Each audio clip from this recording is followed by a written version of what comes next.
ಸಂಚಾಲಕರು, ಈಶ್ವರ ವಿಶ್ವವಿದ್ಯಾಲಯ ಸಿರುಗುಪ್ಪ ಶಾಖೆ. ಅಕ್ಕನವರ ದಿವ್ಯವಾದ ನಾಮವಾಗಿದೆ ರಾಜವಿಗಿರಿ ಬ್ರಹ್ಮಕುಮಾರಿ ಬೆಳಕನವರು.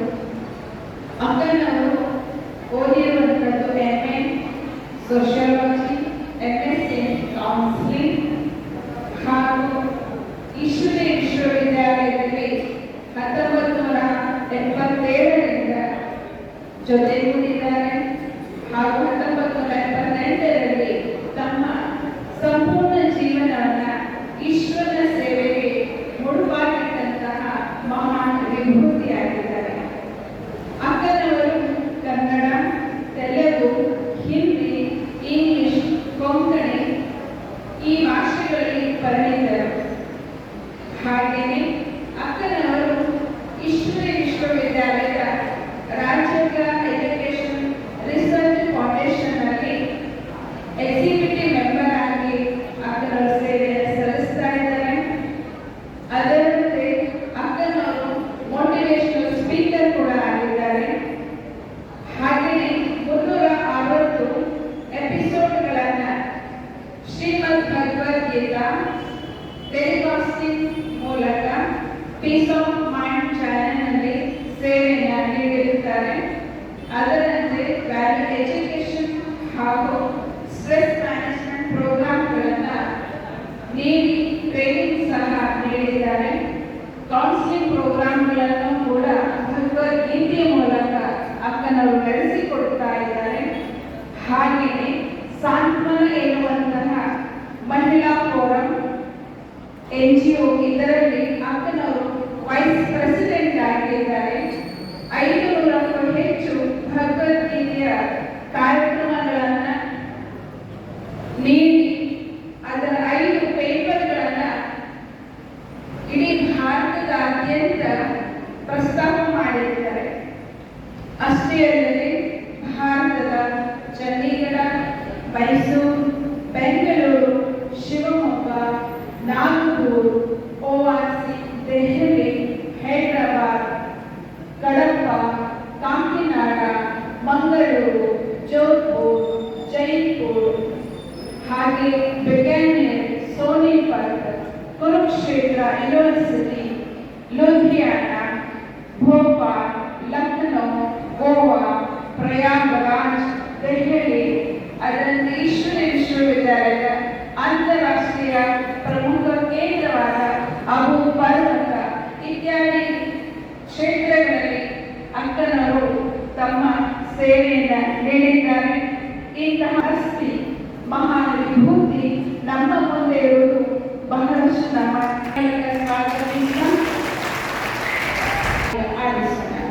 ಓಂ ಶಾಂತಿ.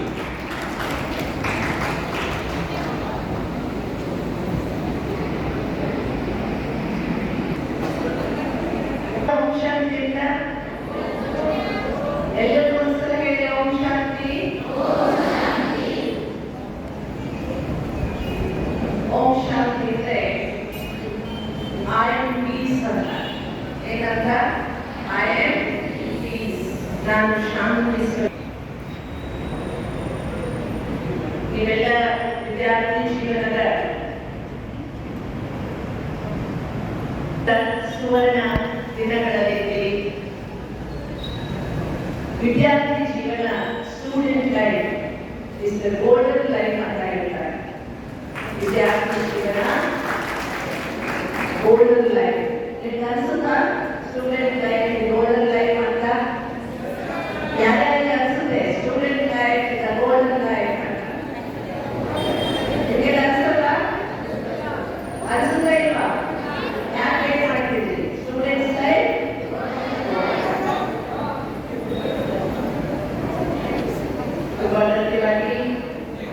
ಇಂದಿನ ವರ್ತಮಾನ ಜೀವನದಲ್ಲಿ ನಾನು ಇವರಿಗೆ ಏನೋ ಉಪನ್ಯಾಸ ಕೊಟ್ಟಿರ್ತೇನೆ, ಪ್ರವಚನ ಮಾಡ್ತಾರೆ ಅಂತ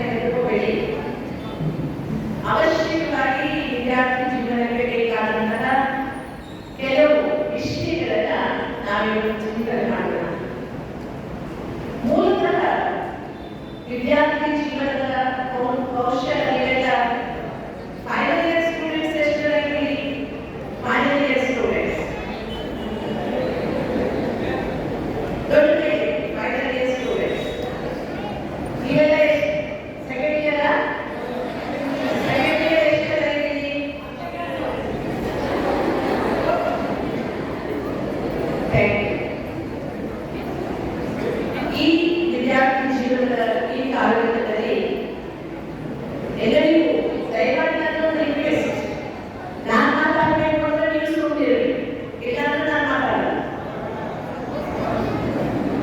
ನೀವು ಸುಮ್ಮನೆ ಇದ್ದಷ್ಟೇ ಮಾತಾಡ್ತೀನಿ, ಅದರಲ್ಲೇ ಸಾಯ್ತೀನಿ. ಹೇಳಿ ಮಾತಾಡ್ಬೇಕಾ ಬೇಡವಾ? ಮಾತಾಡ್ಬೇಕಾ ಬೇಡವಾ? ಹಾಗಾದ್ರೆ ನೀವು ಬಾಯಿ ಮುಚ್ಚಬೇಕು. ಯಾರು ಮಾತಾಡ್ತಿಲ್ಲ ವಾಯ್ಸ್ ನಾನು ಕಾಣಿಸ್ತಿದೆ, ಯಾರು ಮಾತಾಡ್ತಿದ್ದೀನಿ ಅಂತ ಎಬ್ಬಿಸ್ತೀನಿ ಎಲ್ಲಿದೆ ವೇಟ್ ಯಾರು ಮಾತಾಡ್ಲಿಕ್ಕಿಲ್ಲ. ಓಕೆನಾ? ಓಕೆನಾ? ನಿಮಗೆ ಮಾತಾಡೋಕ್ಕೆ ಜೀವನ ಇದೆ, ಸ್ವಲ್ಪ ಕೇಳಿ. ನಮ್ಮ ಹಿರಿಯರು ಹೇಳ್ತಾರೆ, a leader must be a good listener. A leader must be a good listener. ಜೀವನದಲ್ಲಿ ನೀವು ಏನಾದರೂ ಮುಂದುವರಬೇಕು ಅಂದ್ರೆ ಅತಿ ಅವಶ್ಯಕವಾಗಿ ಬೇಕಾದಂತಹ ಕ್ವಾಲಿಟಿ ಲಿಸನಿಂಗ್, ಕೇಳುವುದು. ಯಾರಿಗೆ ಕೇಳುವ ಸಾಮರ್ಥ್ಯ ಇಲ್ಲವೋ ಅವನೆಂದೂ ಒಳ್ಳೆಯ ಲೀಡರ್ ಆಗಕ್ಕೆ ಸಾಧ್ಯವೇ ಇಲ್ಲ. ನೀವು ಎಷ್ಟು ಜನ ಲೀಡರ್ ಆಗಕ್ಕೆ ಇಷ್ಟಪಡ್ತೀರಿ ನಿಮ್ಮ ಲೈಫಲ್ಲಿ? ಎಷ್ಟು ಜನ ಲೀಡರ್ ಆಗಕ್ಕೆ ಇಷ್ಟಪಡ್ತೀರಿ? ಅಂದ್ರೆ ಇಂಪಾರ್ಟೆಂಟ್ ಆಗಿ ಮತ್ತೆ ಮಾತಾಡಬೇಡಿ. ಮಾತು ಮನೆಗೆ ಸಿಗ್ತಂತೆ, ಅದಕ್ಕೆ ಅನವಶ್ಯಕವಾಗಿ ಆಡುವ ಮಾತು ವ್ಯಕ್ತಿತ್ವಕ್ಕೆ ಬಸಿ ಬೆಳೀತದೆ. ಈ ವಯಸ್ಸಿನಲ್ಲಿ ಒಂದು ವಿಶೇಷತೆ ಏನು ಗೊತ್ತಾ? ಕೆಲಸವಿಲ್ಲದೆ ನಗೋದು. ನೀವು ಹುಡುಗಿ ಬಹಳ ಜನ ಅದೇ ಕೆಲಸ ಮಾಡ್ತಿದ್ದೀರಿ, ಏನೋ ಕೆಲಸ ಇಲ್ಲ ಆದ್ರೂ ನಗ್ತಿದ್ದೀರಿ. ರಸ್ತೆಗೆ ಹೋಗುವಾಗ ಯಾರಾದ್ರೂ ಕಾರಣ ಇಲ್ಲದೆ ನಗ್ತಿದ್ರೆ ಅವನಿಗೆ ಏನಂತ ಅಂತ ಹೇಳ್ತಾರೆ ಹೇಳಿ ನೋಡೋಣ. ಹಾಗಾದ್ರೆ ನೀವು ಸುಮ್ಮನೆ ನಗ್ತಿದ್ದೀರಿ ಅಂದ್ರೆ ಏನಾದ್ರು ಈಗ ಆಗ್ಬೇಕಾ? ಆಗ್ಬೇಕಾ? So be alert. ಮನುಷ್ಯನ ಜೀವನದಲ್ಲಿ ಅವಕಾಶಗಳು ಬಹಳ ಕಡಿಮೆ ಸಿಗ್ತವೆ. ಸಿಕ್ಕಿದ ಅವಕಾಶಗಳನ್ನ ಉಪಯೋಗಿಸ್ಕೊಳ್ಳೋರು ಮಹಾನ್ ಆಗ್ತಾರೆ, ಉಪಯೋಗಿಸ್ಕೊಳ್ಳದೆ ಇರೋರು ಮೂರ್ಖ ಆಗ್ತಾರೆ. ಆದ್ರಿಂದ ಆದ್ಮೇಲೆ ನೀವೆಲ್ಲರೂ ಸಹ ಈ ವಿದ್ಯಾರ್ಥಿ ಜೀವನದ ಕಾಲಘಟ್ಟದಲ್ಲಿ ನಿಮ್ಮ ಜೀವನವನ್ನು ದಾಟಿ ನಾವು ಇಲ್ಲಿಗೆ ಬಂದಿದ್ದೀವಿ. ನಾವೇನು ಹಾಕೊಂಡು ಬಂದಿಲ್ಲ, ನಾವು ನಾವು ಸ್ಟೂಡೆಂಟ್ಸೇ, ನಾವು ನೀವು ಹಾಗೆ ಕೂತ್ಕೊಂಡಿದ್ವಿ. ಬಟ್ ಅವತ್ತಿನ ಜೀವನದಲ್ಲಿ ನಾವು ನಮ್ಮ ಜೀವನದಲ್ಲಿ ಅಳವಡಿಸಿಕೊಂಡಂತ ವ್ಯಾಲ್ಯೂಸ್ ಇವತ್ತು ನಮ್ಮನ್ನ ಒಂದು ಸಮರ್ಥ ವ್ಯಕ್ತಿತ್ವವನ್ನು ಬೆಳೆಸಿಕೊಳ್ಳುವುದಕ್ಕೆ ನಮಗೆ ನೆರವಾಗಿದೆ. ಆದ್ರಿಂದ ನಾವೆಲ್ಲರೂ ಸಹ ಇವತ್ತು ಕೇವಲ ಕೇಳುವುದಲ್ಲ, ಒಂದೆರಡು ಮೂರು ಆಕ್ಟಿವಿಟೀಸ್ ಮಾಡೋಣ. ಫಸ್ಟ್ ನಾವೀಗ ನಿಮ್ಗೆಲ್ಲರಿಗೂ ಜೀವನದಲ್ಲಿ ಡೆವಲಪ್ಮೆಂಟ್ಸ್ಗೆ ಬೇಕಾಗುವುದು ಲಿಸ್ನಿಂಗ್. ಅದೇ ಒಂದು ದೊಡ್ಡ ಸಮಸ್ಯೆ. ಕ್ಲಾಸ್ನಲ್ಲಿ ಲೆಕ್ಚರರ್ಸ್ ಪಾಠ ಮಾಡ್ತಿರ್ತಾರೆ, ನೀವೇನೋ ಆಟ ಆಡ್ತಿರ್ತೀರಿ, ಆಗ ಅವ್ರು ಹೇಳಿದ್ರೆ ನಿಮ್ಮ ತಲೆಮೇಲಿಂದ ಹೋಗ್ತಿದ್ದ ಕಾಲವನ್ನು ಹೋಗುವುದೇ ಇಲ್ಲ. ಆಮೇಲೆ ನೀವು ಅದನ್ನು 10 ಸಲ ಓದಿದ್ರು ನಿಮಗೇನು ಪ್ರಯೋಜನ ಆಗುವುದಿಲ್ಲ. ಅದಕ್ಕೆ ಒಂದು ಸಣ್ಣ ಡೆಮಾನ್ಸ್ಟ್ರೇಷನ್ ಮಾಡೋಣ ಪ್ರಾರಂಭದಲ್ಲಿ. ಮಾಡೋಣ. ಇದು ಹಲೋ, ಇದು ಸಲಾಂ, ಇದು ನಮಸ್ತೆ. ಎಲ್ಲರೂ ನೋಡ್ಕೊಂಡ್ರ? ಇದು ಹಲೋ, ಇದು ಸಲಾಂ, ಇದು ನಮಸ್ತೆ. ನಾನು ಹೇಳಿದಾಗ ಮಾಡಬೇಕು, ನೀವೆಲ್ಲರೂ ಮಾಡ್ತೀರಾ? ನನ್ನ ಜೊತೆಗೆ ಮಾಡಬೇಕು ಎಲ್ಲರೂ. ಸ್ಟಾರ್ಟ್. ಹಲೋ, ಸಲಾಂ, ನಮಸ್ತೆ, ಹಲೋ, ಸಲಾಂ, ನಮಸ್ತೆ, ಹಲೋ, ಸಲಾಂ, ನಮಸ್ತೆ, ಹಲೋ, ಸಲಾಂ,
ಏಕಾಗ್ರತೆಯ ಅಭ್ಯಾಸ ಮಾಡುವುದಕ್ಕೆ ಸ್ವಲ್ಪ ದಿನದಲ್ಲಿ ಒಂದು 10 ನಿಮಿಷವಾದರೂ ನಮಗೆ ಡಿಟ್ಯಾಚ್ಮೆಂಟ್ ಬೇಕು. ಅದಕ್ಕೆ ಮೆಡಿಟೇಷನ್ ಅಂತ ಹೇಳ್ತಾರೆ.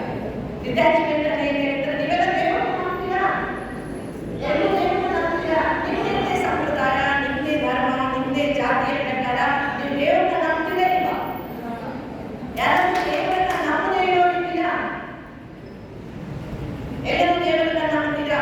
ನಾನು ಒಂದು ಸಣ್ಣ ಎಕ್ಸಾಂಪಲ್ ಮೂಲಕ ಹೋಗ್ತೇನೆ. ನಾನು ಸ್ಕೂಲಲ್ಲಿದ್ದಾಗ, ಸ್ಟೂಡೆಂಟ್ ಲೈಫ್ನಲ್ಲಿ, ಹೈಸ್ಕೂಲಲ್ಲಿ ಓದುವಾಗ ನಮ್ಮೊಬ್ಬರು ಮ್ಯಾಥಮೆಟಿಕ್ಸ್ ಟೀಚರ್ ಇದ್ರು. ಮ್ಯಾಥಮೆಟಿಕ್ಸ್ ಕಲಿಸೋ ಟೀಚರ್ ಅಂದ್ರೆ ಎಲ್ಲರೂ ಹೆದರ್ತಾರೆ, ಸ್ವಲ್ಪ ಮ್ಯಾಥ್ಸ್ ಅಂದ್ರೆ ಟಫ್ ವಿಷಯ.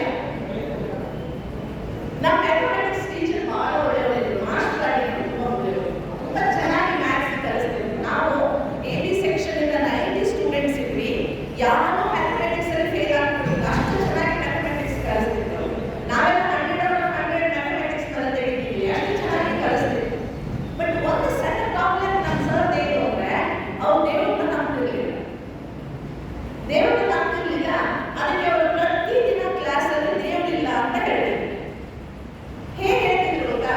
ಒಂದು ಕ್ಲಾಸ್ ಇಮ್ಯಾಜಿನ್ ಮಾಡ್ಕೊಳ್ಳಿ. ಕ್ಲಾಸ್ ಏನೇನಿರುತ್ತೆ? ಡೆಸ್ಕ್, ಬೆಂಚು, ಟೇಬಲ್, ಕುರ್ಚಿ, ಬ್ಲ್ಯಾಕ್ ಬೋರ್ಡ್, ಡಸ್ಟರ್, ಚಾಕ್ಪೀಸ್, ಇಷ್ಟೊಂದು ಇದ್ದೇ ಇರ್ತವೆ ಎಲ್ಲ ಕ್ಲಾಸ್ ರೂಮಲ್ಲಿ.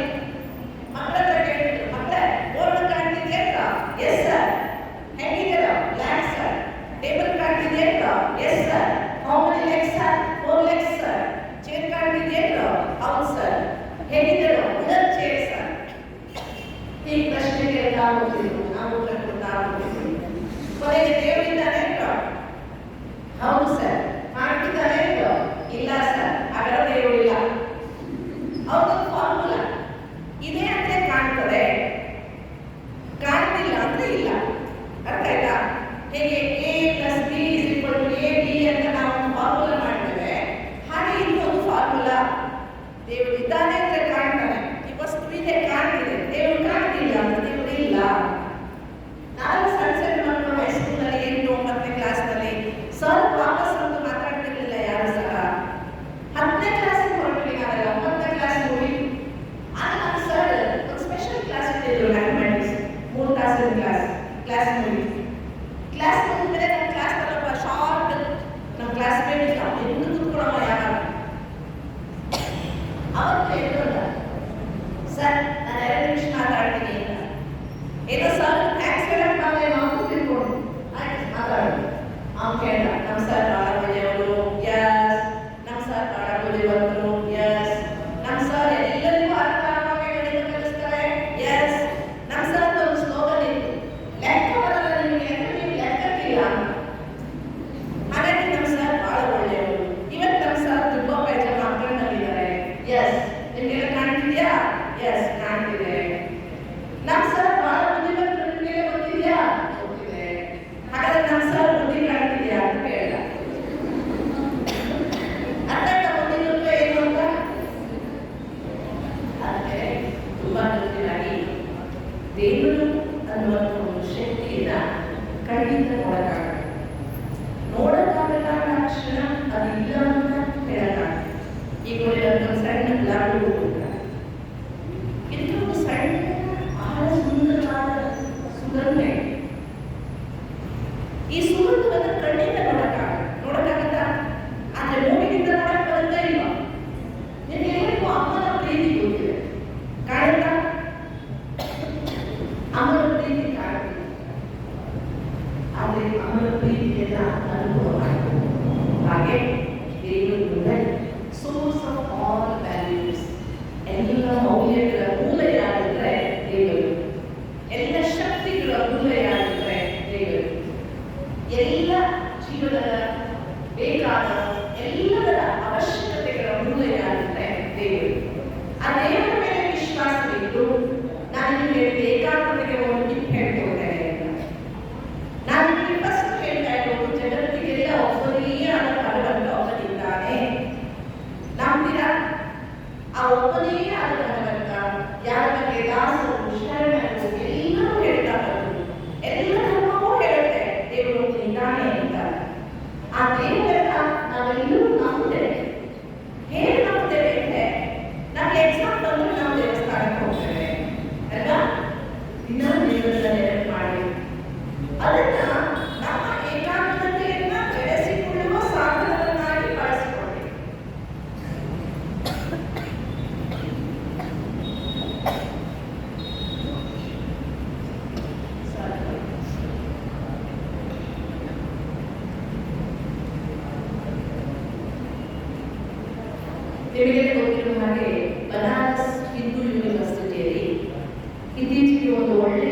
ಸಂಶೋಧನೆ ಆಗಿದೆ.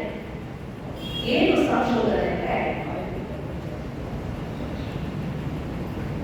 ದೀಪ ಧ್ಯಾನ ಮಾಡುವುದರಿಂದ ಮಾನಸಿಕ ಏಕಾಗ್ರತೆ ಹೆಚ್ಚಾಗ್ತದೆ.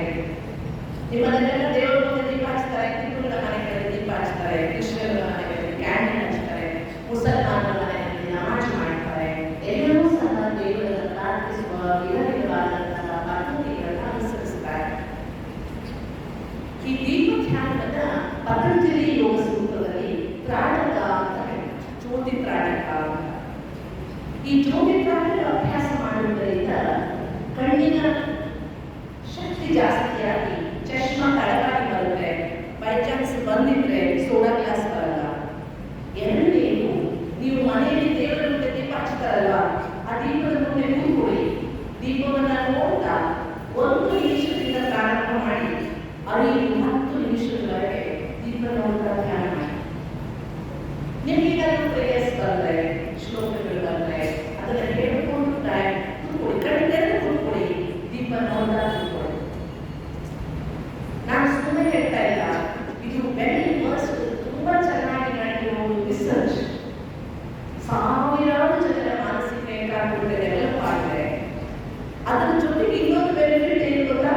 ಮೆಮರಿ ಪವರ್ ಇನ್ಕ್ರೀಸ್ ಆಗ್ತದೆ. ದೀಪ ಧ್ಯಾನವನ್ನು ಅಭ್ಯಾಸ ಮಾಡುವುದರಿಂದ ನೆನಪಿನ ಶಕ್ತಿ ಹೆಚ್ಚಾಗ್ತದೆ. ಎಲ್ಲರಿಗೂ ಸಮಸ್ಯೆ ಇರೋ ವಿದ್ಯಾರ್ಥಿಗಳಿಗೆ ಚೆನ್ನಾಗಿ ಓದ್ಕೊಂಡಿರ್ತೀರಾ, ಪರೀಕ್ಷೆಯಿಂದ ಮಾಡ್ಕೊಂಡಿರ್ತಾರೆ, ಅದಕ್ಕೆಲ್ಲ ಹಾಗಾಗ್ಬಾರ್ದು.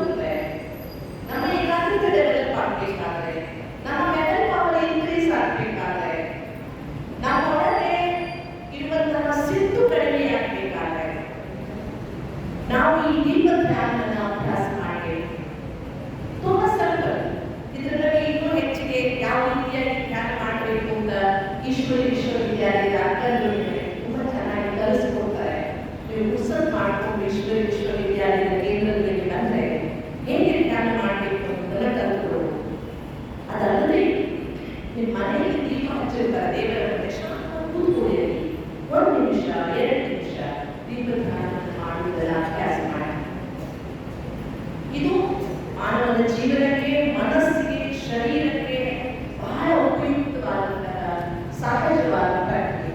ಒಂದು ನಾವು ವಿಚಾರ ಮಾಡೋಣ, ಇವತ್ತೆಲ್ಲರಿಗೂ ಸಹ ಒಳಗಿನಿಂದ ಅಂತಃಶಕ್ತಿಯ ಕೊರತೆ. ಸಣ್ಣ ಸಣ್ಣ ವಿಷಯಗಳಿಗೆ ಮೂಡ್ ಮಾಡುವುದು, ಸಣ್ಣ ಸಣ್ಣ ವಿಷಯಗಳಿಗೆ ಜಗಳ ಮಾಡುವುದು, ಸಣ್ಣ ಸಣ್ಣ ವಿಷಯಗಳಿಂದ ಮಾತು ಬಿಡುವುದು. ಮಾಡಿದ ಹೆಣ್ಮಕ್ಳು ಜಾಸ್ತಿ ಇರುತ್ತಲ್ಲ, ಮಾತು ಬಿಡುವುದು. ಅವ್ರು ಬೇರೆ ಸುದ್ದಿ ಇವ್ರಿಗೆ ಹೇಳುವುದು, ಇವ್ರ ಸುದ್ದಿ ಅವ್ರಿಗೆ ಹೇಳುವುದು, ಬರೀ ಸುದ್ದಿ ಹೇಳ್ತಾ ಹೋಗುದು.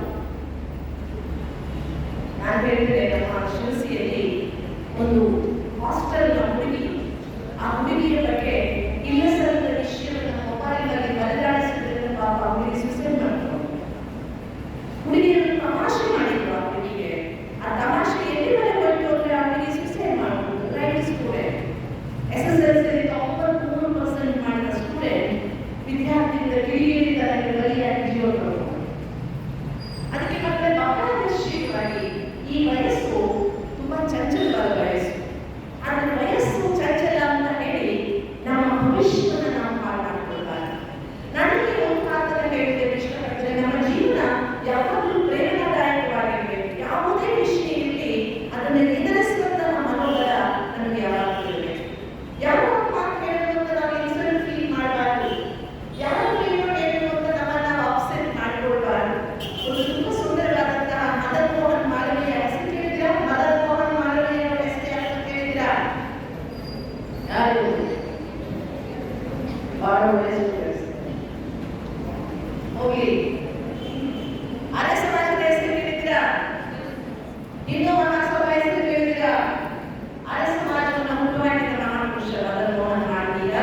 ಇದು ಇತಿಹಾಸದಲ್ಲಿ ದಾಖಲೆಯಾಗಿರುವ ಒಂದು ಘಟನೆ. ಇದು ಏನಂತ ತೋರಿಸ್ತದೆ ಅಂದ್ರೆ ಮನುಷ್ಯನ ಉದ್ದೇಶ ಸ್ಪಷ್ಟವಾಗಿದ್ರೆ ನಿಜ ಮನೆಯೇ ಕೊಡಲ್ಲ ಅಂತಿದ್ದ. ಸಿಟ್ಟು ಬಂದು ಚಪ್ಪಲಿ ಬಿಸಾಡಿದ. ಆ ಚಪ್ಪಲಿಗೆ ಇನ್ಸಲ್ಟ್ ಅಂತ ಫೀಲ್ ಮಾಡದೆ ಮಾಡಬೀಯ ಆ ಚಪ್ಪಲಿಯನ್ನೇ ಒಂದು ಮಾಧ್ಯಮ ಮಾಡಿಕೊಂಡು ತನ್ನ ಯೂನಿವರ್ಸಿಟಿಗೆ ಆಗಿನ ಕಾಲದ 10 ಲಕ್ಷ ರೂಪಾಯಿ ದೇಣಿಗೆಯನ್ನು ಕೊಡಿಸಿದೆ. ಇದು ಲೀಡರ್ಶಿಪ್ ಕ್ವಾಲಿಟಿ.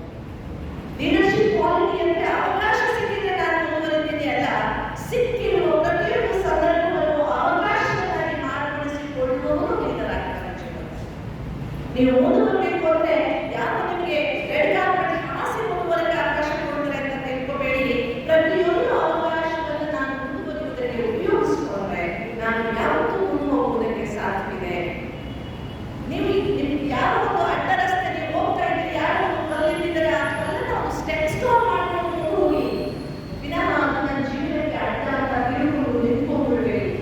ಅದಕ್ಕೆ ನಮ್ಮ ಸಂಸ್ಥೆ ಹೇಳ್ತಾರೆ, ಹಿಮ್ಮತ್ತನ ಹಾಲನ ಕವಿ ಸಾಧಿ ಸ್ವಯಂ ಕರುವಾನೆ ಎಂದು ಧೈರ್ಯಬೇಡ. ನಮ್ಮ ಜೊತೆಗೆ ಭಗವಂತನಿದ್ದಾರೆ, ನಾವು ಒಬ್ಬರೇ ಇಲ್ಲ. ನಮ್ಮ ಜೊತೆಗೆ ದೇವರಿದ್ದಾನೆ ಎನ್ನುವಂತಹ ಆತ್ಮವಿಶ್ವಾಸ ನಮ್ಮ ಜೀವನದ ಯಶಸ್ಸಿಗೆ ಕಾರಣ. ಇನ್ನು ಬಹಳ ಅವಶ್ಯಕವಾಗಿ ಬೇಕಾದದ್ದು ಮಾನವೀಯ ಜೀವನದಲ್ಲಿ ಮೌಲ್ಯಗಳು ಅಥವಾ ಶಿಸ್ತು, ಡಿಸಿಪ್ಲಿನ್. ನಮ್ಮ ಇವತ್ತಿನ ಪೀಳಿಗೆಯ ಒಂದು ದೊಡ್ಡ ಸಮಸ್ಯೆ ಏನು ಅಂದ್ರೆ ಪೋಸ್ಟ್ಪೋನ್. ಎಲ್ಲವನ್ನು ನಾಳೆ ಮಾಡಿದ್ರಾಯ್ತು, ನಾಳೆ ಮಾಡಿದ್ರಾಯ್ತು, ನಾಳೆ ಮಾಡಿದ್ರಾಯ್ತು, ಆ ನಾಳೆ ಬರುವುದೇ ಇಲ್ಲ. ನೀವು ಎಷ್ಟು ಜನ ಇದ್ದೀರಿ ಅವತ್ತಿನ ಪಾಠ ಅವತ್ತೇ ಓದುವವರು ಎಷ್ಟು ಜನ ಇದ್ದೀರಿ ಹೇಳಿ ನೋಡೋಣ. ಇವತ್ತು ನಿಮಗೆ ಲೆಕ್ಚರ್ ಮಾಡಲಾಯಿತು, ಸೋಷಿಯಲ್ ಸಬ್ಜೆಕ್ಟ್ ಇತ್ತು ಅಥವಾ ಕಾಮರ್ಸ್ನಲ್ಲಿ ನಿಮಗೆ ಅಕೌಂಟೆನ್ಸಿ ಇತ್ತು, ಅವತ್ತಿನ ಒಂದು ಲೆಸನ್ ಪಾಠ ಮಾಡಿದ್ದನ್ನು ಅವತ್ತೇ ಎಷ್ಟು ಜನ ರಿವೈಸ್ ಮಾಡ್ತೀರಿ? ಮಾಡೋದಿಲ್ಲ. ನಾನು ಮಾಡಿದ್ರಾಯ್ತು, ಮಾಡುವವರಿಗೆ ಯಾವತ್ತಿನ ಪಾಠ ನಾನು ಅವತ್ತೇ ರಿವೈಸ್ ಮಾಡ್ತೇನೆ. ಕೈಯಲ್ಲಿ ನಿಮಗೆಲ್ಲ ಇದೆಯಲ್ವಾ? ಪಾಠ ರಿವೈಸ್ ಮಾಡಲ್ವಾ ಅವತ್ತಿಂದಲೇ? ನಾಳೆ ಹೇಳ್ತಾರ ಮನೆ ಮಾಡು ಅಂತ ಕನ್ನಡದಲ್ಲಿ ಒಂದು ಗಾದೆ ಇದೆ, ಕೇಳಿದ್ದೀರಾ? ಕೇಳಿದ್ದೀರಾ? ಅಂದ್ರೆ ಜೀವನದ ಯಶಸ್ಸಿಗೆ ನಾಳೆಗಾಗಿ ಕಾಯಬಾರದು. ಇವತ್ತು ನಾಳೆ ನಾವು ಇಲ್ಲಿ ಎದ್ದು ಹೊರಗೆ ಹೋಗ್ತೀವಿ ಅಂತ ಯಾವ ಭರವಸೆಯೂ ಇಲ್ಲ. ಜೀವನ ಅನ್ನೋದು ತುಂಬಾ ಶಾಶ್ವತವಾದದ್ದು. ಆದ್ರಿಂದ ಇವತ್ತು ಏನ್ ಮಾಡಕ್ ಸಾಧ್ಯ ಇವತ್ತೇ ಮಾಡ್ಬೇಕು. ಇವತ್ತಿನ ಪಾಠ ಇವತ್ತೇ ಓದ್ಬೇಕು, ಇವತ್ತೇ ಹೋಗ್ಬೇಕು, ಇವತ್ತೇ ಮಾಡ್ಬೇಕು, ಇವತ್ತು ಲೆಸನ್ಸ್ ಇವತ್ತೇ ಕಂಪ್ಲೀಟ್ ಮಾಡ್ಬೇಕು. ಅವತ್ತು ನಮ್ಮ ಜೀವನದಲ್ಲಿ ಟೆನ್ಷನ್ ಆಗೋದಿಲ್ಲ. ನಿಮಗೆ ಟೆನ್ಷನ್ ಆಗ್ತದೆ, ಎಕ್ಸಾಮ್ ಅನ್ನೋದ್ರೆ ಟೆನ್ಷನ್ ಆಗುತ್ತೆ, ಸ್ಟಡಿ ಹೆಚ್ಚಿಗೆ ಆದ ಟೆನ್ಷನ್ ಆಗುತ್ತೆ. ಟೆನ್ಷನ್ಗೆ ಕಾರಣ ಏನು ಅಂದ್ರೆ ಪ್ರಾಪರ್ ಸ್ಟಡಿ ಮಾಡದೇ ಇದ್ದಾಗ ಮಾತ್ರ ಟೆನ್ಷನ್ ಆಗುತ್ತೆ. ಮೆಡಿಟೇಷನ್ ಅಭ್ಯಾಸ ಮಾಡೋದ್ರಿಂದ ನಮ್ಮ ಜೀವನದ ಬಹುತೇಕವಾದ ಟೆನ್ಷನ್ ಅನ್ನ ನಾವು ಕಡಿಮೆ ಮಾಡ್ಕೊಳ್ಳೋಕೆ ಸಾಧ್ಯ ಇದೆ. ನನಗೊಂದು ಸಣ್ಣ ಎಕ್ಸಾಂಪಲ್ ಹೇಳ್ತೇನೆ.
ಆಗಿದೆಯಾ ಈ ಸಲ? ಯಾಕಂದ್ರೆ 3 ತಾಸು ಬಂದ್ರೆ 60 ಮಾರ್ಕ್ಸ್ ಬರ್ತಿತ್ತು. 1.5 ತಾಸಲ್ಲಿ ಹಿಂಗೆ ನಮ್ಮ ಬರೆಯಕ್ಕೆ ಸಾಧ್ಯ? ಅದು ಗಾಬರಿ ಆಗಿರುತ್ತಲ್ಲ ಕ್ವೆಶ್ಚನ್ ಪೇಪರ್ ಚೇಂಜ್ ಆದಾಗ. ಬಟ್ ನಾನು ಹೇಳಿದ್ರೆ ಆತ್ಮವಿಶ್ವಾಸಕ್ಕಿಂತ ದೊಡ್ಡ ಮದ್ದು ಬೇರೆ ಯಾವುದೂ ಇಲ್ಲ. ನಾನು ಆತ್ಮವಿಶ್ವಾಸವನ್ನ ಕಳ್ಕೊಳ್ಳಿಲ್ಲ, ದೇವರ ಮೇಲೆ ವಿಶ್ವಾಸವನ್ನ ಕಳ್ಕೊಳ್ಳಿಲ್ಲ. ಹಾಗಾಗಿ ನಾನು ಎಕ್ಸಾಮ್ ನಲ್ಲಿ, ನನ್ನ ಫೈನಲ್ SSLC ಎಕ್ಸಾಮ್ ನಲ್ಲಿ ನನಗೆ ಸೋಷಿಯಲ್ ನಲ್ಲಿ 75 ಮಾರ್ಕ್ಸ್ ಬಂತು. ಇದು ಮಿರಾಕಲ್. ಎಲ್ಲ ಯಾರ ಜೊತೆ ಬೇಕಾದ್ರೂ ಆಗ್ಬೋದು. But how it happen? ಹೇಗಾಯಿತು ಅಂದ್ರೆ ನೋಡಿ, ಮನುಷ್ಯನ ಜೀವನದ ಯಶಸ್ಸಿಗೆ ಎರಡಾಗ, ಒಂದು ಆತ್ಮವಿಶ್ವಾಸ, ಇನ್ನೊಂದು ದೈವಬಲ. ಯಾವುದು ರಿಪೀಟ್ ಮಾಡ್ತೀರಾ? ಎರಡಾದ ಯಾವುದು? ಆತ್ಮವಿಶ್ವಾಸ. ಬರೀ ಆತ್ಮವಿಶ್ವಾಸವಿದ್ರೆ ಅವನು ಗಂಡ ಅಂತ ಕರೆಸಿಕೊಳ್ತಾನೆ. ಕೇವಲ ದೈವ ಫಲ ಇದ್ರೆ ಅವನು ಅಂಧಶ್ರದ್ಧೆಯನ್ನು ಅನುಸರಿಸ್ತಾನೆ. ಇವೆರಡೂ ಇದ್ದಾಗ ಮಾತ್ರ ಜೀವನದಲ್ಲಿ ಯಶಸ್ವಿಯಾಗ್ತೇವೆ. ಯಾವುದೆರಡು ಬೇಕು? ಆತ್ಮವಿಶ್ವಾಸ ಮತ್ತು ದೈವಫಲ. ನನ್ನ ಮೇಲೆ ನನಗೆ ವಿಶ್ವಾಸ ಇರಬೇಕು. ಎಸ್ ಐ ವಿಲ್, ನಾನು ಮಾಡ್ತೇನೆ, ನನ್ನ ಹತ್ರ ಆಗುತ್ತದೆ ಅನ್ನೋ ವಿಶ್ವಾಸ ಇರಬೇಕು. ಆಗ ನಾನು ಆತ್ಮವಿಶ್ವಾಸದಿಂದ ಒಂದು ಹೆಜ್ಜೆ ಮುಂದಿಟ್ಟರೆ ದೇವರು ನನಗೆ ಸಹಯೋಗವನ್ನು ಖಂಡಿತವಾಗಿ ಕೊಡ್ತಾರೆ. ಅದಕ್ಕೆ ನಮಗೆ ಬಹಳ ಅವಶ್ಯಕವಾಗಿ ಈ ಸ್ಟೂಡೆಂಟ್ ಲೈಫ್ನಲ್ಲಿ ಬಹಳ ಸಂತೋಷದ ಜೀವನ, ಬ್ಲೆಸ್ಡ್ ಜೀವನ. ನಿಮ್ಗೆ ಆಮೇಲೆ ಈ ಜೀವನ ದಾಟಿ ಹೋದ್ಮೇಲೆ ಏನು ಕಳ್ಕೊಂಡು ಎನ್ನುವುದು ಅರ್ಥವಾಗುತ್ತೆ ಮತ್ತು ವಾಪಸ್ ಬರಕ್ಕಾಗಲ್ಲ. ಸೊ ಈ ಜೀವನದ ಪೂರ್ಣ ಲಾಭವನ್ನು ಪಡೆಯುವುದಕ್ಕೆ ಕಾನ್ಸಂಟ್ರೇಷನ್ ಅನ್ನು ಬೆಳೆಸಿಕೊಳ್ಳಿ, ಸೆಲ್ಫ್ ಕಾನ್ಫಿಡೆನ್ಸ್ ಅನ್ನು ಬೆಳೆಸಿಕೊಳ್ಳಿ. ಯಾರೋ ಏನೋ ಹೇಳಿದ್ರು ಅಂತ ಜೀವನವನ್ನು ಅಲ್ಲಿಗೆ ಅಂತ್ಯ ಮಾಡಿಕೊಳ್ಳುವುದರ ಬಗ್ಗೆ ನೀವು ಯೋಚನೆ ಮಾಡಬೇಡಿ. ಸಣ್ಣ ಸಣ್ಣ ಮಾತುಗಳಿಂದ ಮೂಢವು ಮಾಡಿಕೊಳ್ಬೇಡಿ. ನಾನು ನಿಮಗೆ ಕುರ್ಚಿ ಎಕ್ಸಾಂಪಲ್ ಹೇಳಿದೆ. ಕುರ್ಚಿ ಮೇಲೆ ಕುರ್ಚಿ ಎತ್ತಕ್ಕಾಗಲ್ಲ, ಡಿಟ್ಯಾಚ್ಮೆಂಟ್ ಫೀಲ್ ಮಾಡಬೇಕು. ಅದಕ್ಕೆ ನಮ್ಮ ಶಾಸ್ತ್ರಗಳಲ್ಲಿ ದೇವಸ್ಥಾನಕ್ಕೆ ಹೋಗುವಾಗ ಚಪ್ಪಲಿ ಬಿಟ್ಟು ಹೊರಗೆ ಒಳಗೆ ಹೋಗುವ ಸಂಪ್ರದಾಯವನ್ನು ಮಾಡಿದ್ದಾರೆ ಅಲ್ವಾ? ಯಾವತ್ತೂ ಮನುಷ್ಯನಿಗೆ ದೇಹದ ಭಾವ ಇರಬಾರದು. ಜಾತಿಯ ಕಾನ್ಶಿಯಸ್, ಸೌಂದರ್ಯದ ಕಾನ್ಶಿಯಸ್, ಹಣದ ಕಾನ್ಶಿಯಸ್, ನಾನು ಬುದ್ಧಿವಂತ ಎನ್ನುವ ಕಾನ್ಶಿಯಸ್ ಯಾವುದೂ ಇಟ್ಕೊಂಡ್ರೆ ಕಲಿಬೇಕು ಅನ್ನುವ ಉದ್ದೇಶವನ್ನ ಇಟ್ಕೊಂಡ್ರೆ ಎಲ್ಲಿಯವರೆಗೆ ಕಲಿಬೇಕು ಅಂದ್ರೆ ಜೀವನದ ಕೊನೆಯ ತನಕ ಕಲಿತಾನೇ ಇರಬೇಕು. ಕಲಿಯುವ ಈ ಜೀವನವನ್ನ ಪ್ರತಿಕ್ಷಣ ನಾವು ಆನಂದಿಸ್ತಾ ಇದ್ರೆ ನಮ್ಮೊಳಗಿನ ವ್ಯಾಲ್ಯೂಸ್ ಅನ್ನ ನಾವು ಡೆವಲಪ್ ಮಾಡಿಕೊಳ್ಳೋದ್ರೆ ಸಾಧ್ಯ. ನಾವು ಸುಮ್ಮನೆ ಆಗ್ತಾ ಇರ್ತೀವಿ, ಖುಷಿಯಾಗಿದ್ದೀವಿ ಅಂತ ಅರ್ಥ. ಹಾಗಿದ್ದೀವ? ಖುಷಿ ಇರ್ತೀವ? ಸುಮ್ಮನೆ ಇಟ್ಕೊಂಡು ಅಂತ ಖುಷಿ ಇಲ್ಲ. ಯಾಕೆಂದ್ರೆ ನಮ್ಮ ಆತ್ಮವಿಶ್ವಾಸ ಇಲ್ಲ. ನಮ್ಮ ಸರ್ಕಾರ ಏನ್ ಅನ್ಕೊಂಡಿತ್ತು ಅಂದ್ರೆ ಮಕ್ಕಳಿಗೆ ಎಜುಕೇಶನ್ ಕೊಟ್ಬಿಟ್ರೆ ಅವ್ರು ತುಂಬಾ ಆತ್ಮವಿಶ್ವಾಸದಿಂದ ಮುಂದೆ ಹೋಗ್ತಾರೆ ಅಂತ ಫ್ರೀ ಎಜುಕೇಶನ್ 12ನೇ ಕ್ಲಾಸ್ ವರೆಗೆ ಏನೆಲ್ಲ ಸವಲತ್ತುಗಳು ಪೇರೆಂಟ್ಸ್ ಕೊಡ್ತಿದ್ದಾರೆ, ಸರ್ಕಾರ ಕೊಡ್ತಿದೆ. ಬಟ್ ನೀವು ವಿಚಾರ ಮಾಡಿ, ನಾವೆಲ್ಲ ಚಿಕ್ಕವರಿರುವಾಗ ಮಾರ್ಕ್ಸ್ ಕಡಿಮೆ ಬಂತು ಯಾರು ಸೂಸೈಡ್ ಮಾಡ್ಕೊಂಡಿದ್ದಾರೆ? ಯಾರು ಮಾಡ್ಕೊಂಡಿದ್ದಾರೆ? ಒಂಚೂರು ಹೆಚ್ಚು ಕಡಿಮೆ ಆಗಿ ಫೇಲ್ ಆಗಿ ಯಾರು ಸೂಸೈಡ್ ಮಾಡ್ಕೊಂಡಿರಲಿಲ್ಲ. ಬಟ್ ಇವತ್ತು ನಾವು ಅದನ್ನು ಮಾಡ್ತಾ ಇದ್ದೀವಿ.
ನಾನು ಒಂದೆರಡು ಮಾತುಗಳನ್ನು ಹೇಳಕ್ಕೆ ಇಷ್ಟಪಡ್ತೇನೆ. ಚೂಯಿಂಗ್ ಗಮ್ ಪದೇ ಪದೇ ತಿನ್ನುವುದರಿಂದ ಮನುಷ್ಯನ ಬಾಯಿಯಲ್ಲಿ ಲಾಲಾರಸ ನ್ಯಾಚುರಲ್ ಆಗಿ ಉತ್ಪನ್ನವಾಗುವುದು ಕಡಿಮೆಯಾಗಿ ನಿಧಾನವಾಗಿ ಅವರ ಜೀರ್ಣಶಕ್ತಿ ಕ್ಷೀಣಿಸ್ತಾ ಹೋಗಿ ಅವರಿಗೆ ಜಠರದ ಸಮಸ್ಯೆಗಳು ಹೆಚ್ಚಿನ ಅಂಶದಲ್ಲಿ ಕಾಣ್ತಾ ಇದೆ. ಇದು ದೊಡ್ಡ ಸಮಸ್ಯೆ. ಅದಕ್ಕೆ ಚೂಯಿಂಗ್ ಗಮ್ ಅನ್ನು ಜಾಸ್ತಿ ತಿನ್ನಕ್ಕೆ ಹೋಗ್ಬೇಕು. ಎರಡನೇದು ಎಲ್ಲರಿಗೂ ಇರುವುದಿಲ್ಲ ದೊಡ್ಡ ಸಮಸ್ಯೆ ಮೊಬೈಲ್. ಯಾವ ಸಮಸ್ಯೆ ಹೇಳಿ? ನಿಮ್ಮಲ್ಲಿ ಮೊಬೈಲ್ ಇದೆ ಇಲ್ವಾ? ಯಾರ ಮೊಬೈಲ್ ಇಲ್ಲ? ಇಲ್ಲ. ಯಾರ ಮೊಬೈಲ್ ಇಲ್ಲ? ಇಲ್ಲಿಲ್ವಾ? ಮನೆಯಲ್ಲಿ ಬಂದಿದ್ದೀರಾ?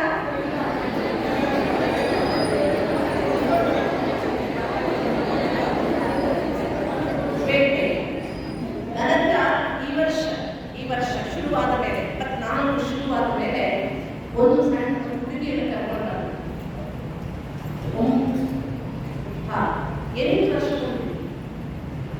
ಆ ಹುಡುಗಿಗೆ ಕೊರೋನಾ ಸಮಯದಿಂದ ಮೊಬೈಲ್ ಅಭ್ಯಾಸ ಮಾಡಿಸಿದ್ದಾರೆ. ಆ ಹುಡುಗಿ ಕೈ ನೋಡಿ, ಈ ಕೈ ಇದೆಯಲ್ಲ ಅದು ನಿಲ್ಲುವುದೇ ಇಲ್ಲ. ಕಂಟಿನ್ಯೂ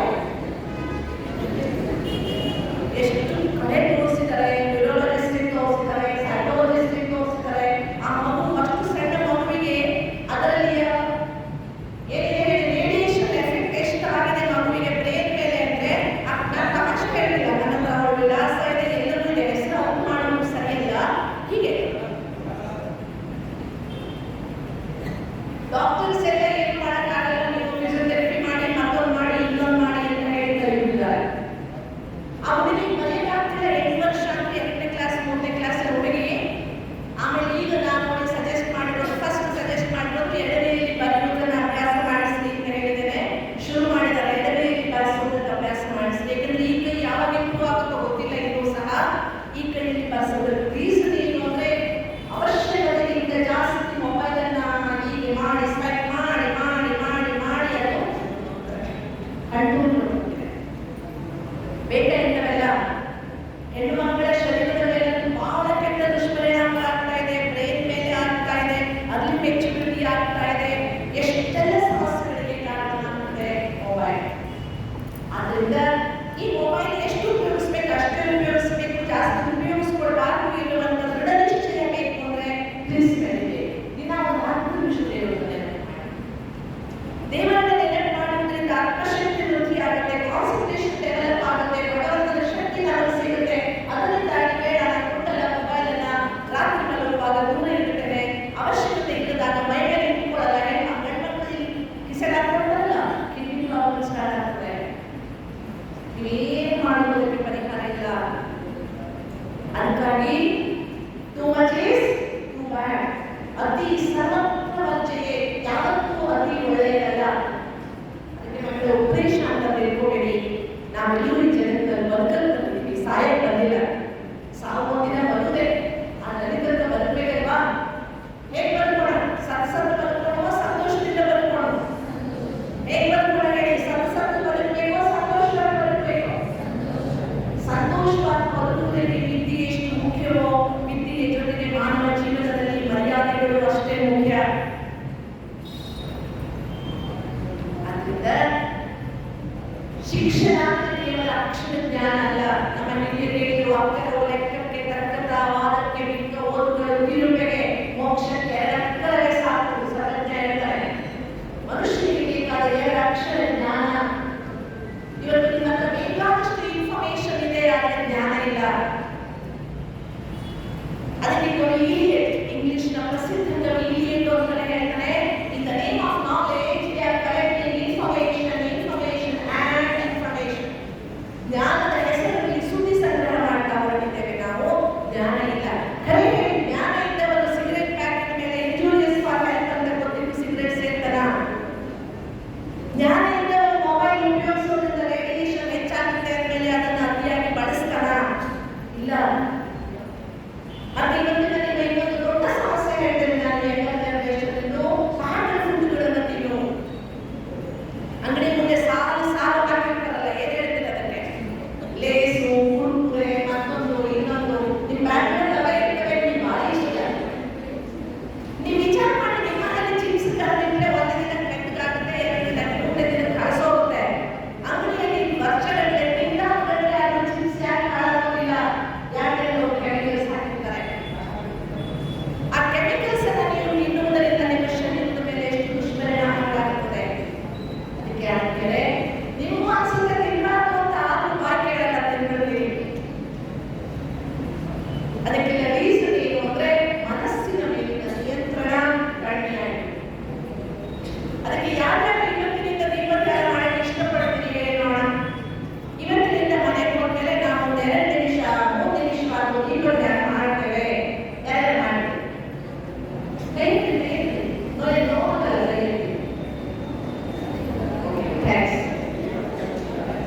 ನೋಡಿ ದೀಪಕ್ಕೆ ಅದರಿಂದ ಒಂದು ಸಣ್ಣ ಸಾಕು ಪರಿಹಾರ ಇರ್ತದೆ. ಇದೊಂದು ಸಣ್ಣ ಹ್ಯಾಂಡಿ ಕಾಣಿದ್ಯಾ, ಬಹಳ ಅನುಕೂಲವಾಗಿ ಇದನ್ನು ಎತ್ಕೊಂಡ್ರೆ ನನ್ನ ಕೈಗೆ ನೋವಾಗಲ್ಲ ಅಲ್ಲ. ಬಟ್ ಇದೇ ಹ್ಯಾಂಡಿಯನ್ನ ಇದೇ ಕರ್ಚೀಫನ್ನ ಎರಡು ತಾಸು ಹೀಗೆ ಹಿಡ್ಕೊಂಡ್ರೆ ಕೈ ನೋವಾಗುತ್ತಾ ಇಲ್ವೋ? ಯಾಕೆ? ತುಂಬ ಜಾಸ್ತಿ ಆಯ್ತಾ? ಯಾಕೆ ನೋವಾಯ್ತು? ಒಂದೇ ಪೊಸಿಷನ್ ಅಲ್ಲಿ ಇಟ್ಕೊಳ್ಳೋದ್ರಿಂದ, ಹೌದಾ?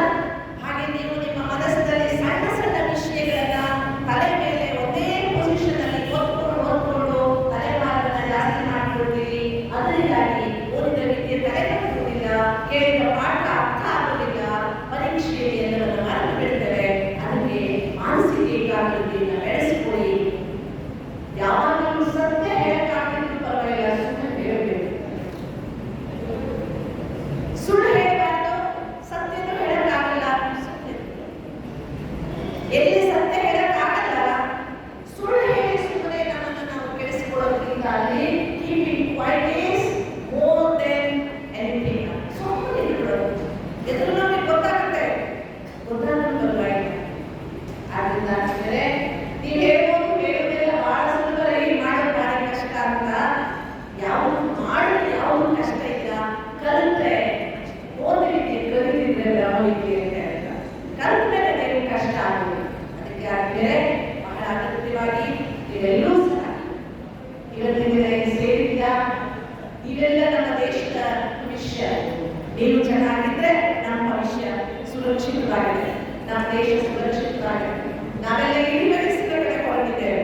ಹೆಚ್ಚು ಅಂದ್ರೆ ಇನ್ನೊಂದು 15-20 ವರ್ಷ ಮುಂದೆ ನಿಮ್ಮದೇ ದೇಶ, ನಿಮ್ಮದೇ ರಾಜ್ಯ. ನಮ್ಮ ದೇಶದ ವಿಶೇಷತೆ ಗೊತ್ತಾ ನಿಮಗೆ? ಇಡೀ ವಿಶ್ವದಲ್ಲಿ ಭಾರತದ ವಿಶೇಷತೆ ಏನು ಅಂದ್ರೆ, ನಮ್ಮ ದೇಶದ 140 ಕೋಟಿ ಪಾಪ್ಯುಲೇಷನ್ ಅಲ್ಲಿ 70% ಆಫ್ ದ ಪಾಪ್ಯುಲೇಷನ್ ಯಂಗ್ಸ್ಟರ್ಸ್ ಇದ್ದಾರೆ. ನಮ್ಮ ದೇಶದ ವಿಶೇಷತೆ ಇದು. ಪಕ್ಕದ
ಓಕೆ,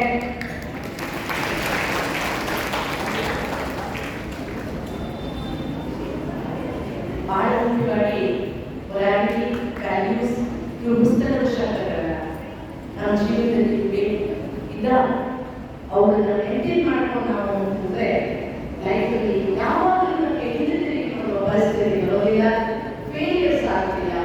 ಫೇಲಿಯರ್ಸ್ ಆದ್ರೂ ಆ ಫೇಲಿಯರ್ಸ್ ಅನ್ನ ಫೇಸ್ ಮಾಡುವಂತಹ ಸಾಮರ್ಥ್ಯ ನಮ್ಮ ಕೈಲಿದೆ. ಫೇಲಿಯರ್ಸ್ ಇಂದ ನಾವು ಯಾವತ್ತೂ ಅಪ್ಸೆಟ್ ಆಗೋದಿಲ್ಲ. ಫೇಲಿಯರ್ಸ್ ಅನ್ನ ಸ್ಟೆಪ್ಸ್ ಅಂತ ಮಾಡ್ಕೊಂಡು ಹೋಗ್ತಾನೆ ಇರ್ತೀವಿ. ಅದಕ್ಕೆ ಯಾವಾಗಲೂ ಮುಂದೆ ಹೋಗುವುದಷ್ಟೇ ಲಕ್ಷ್ಯ ಅಲ್ಲ, ವಿತ್ ವ್ಯಾಲ್ಯೂಸ್ ಮುಂದೆ ಹೋಗ್ಬೇಕು ಅನ್ನುವಂಥ ಲಕ್ಷ್ಯ ಇಟ್ಕೊಂಡ್ರೆ ಸಫಲತೆ ನಮ್ಮ ಜೊತೆಗೆ ಯಾವಾಗಲೂ ಇದೆ. ಓಕೆನಾ? Thank you.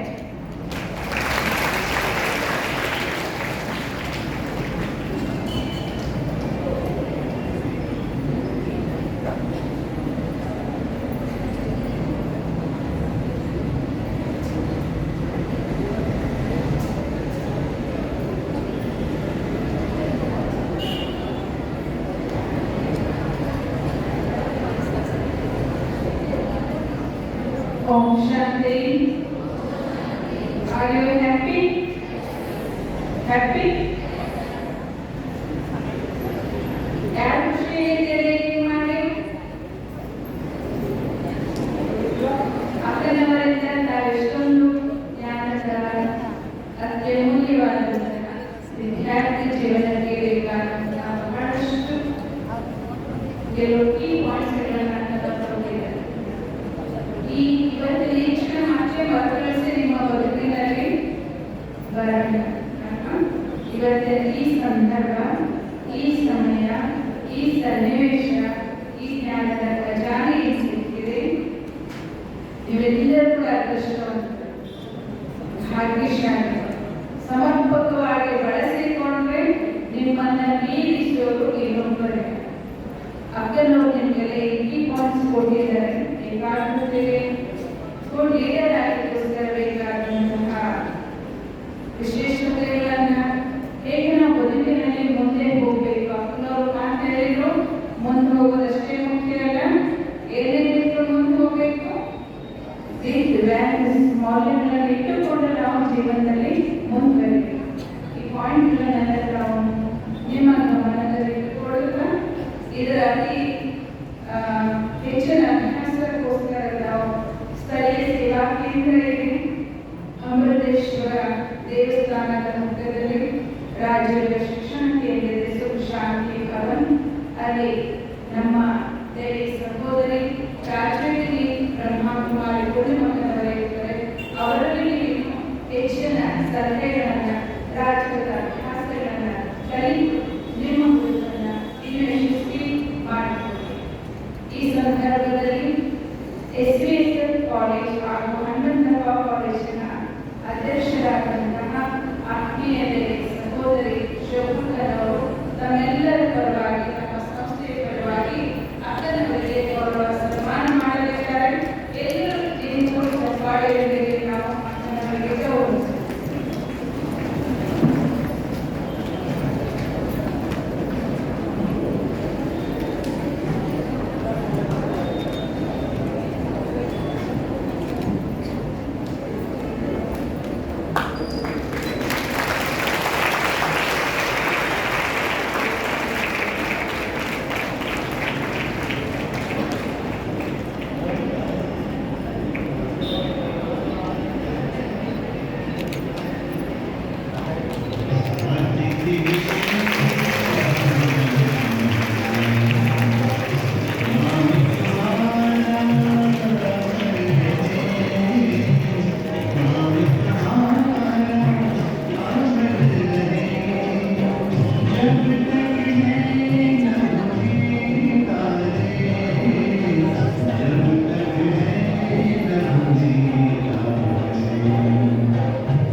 ವಿದೇಶ್ 우리 대기식으로 ವಿದೇಶ್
ಈ ಕಡೆಯಿಂದ